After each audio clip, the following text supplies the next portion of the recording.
Syederalun, pasar murah yang digelar oleh pemerintah Banda Aceh bersama Perum Bulog Kanwil Aceh disambut antusias oleh masyarakat. Warga langsung menyerbu pasar murah yang digelar di Taman Bustanus Salatin, Kota Banda Aceh, Senin 5 April. Antrian panjang pun terjadi saat warga mengambil nomor antrian di lokasi pasar murah. 102.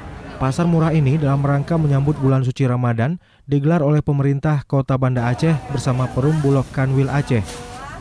Kegiatan ini direncanakan berlangsung selama 5 hari dan akan berakhir pada 8 April 2021 mendatang.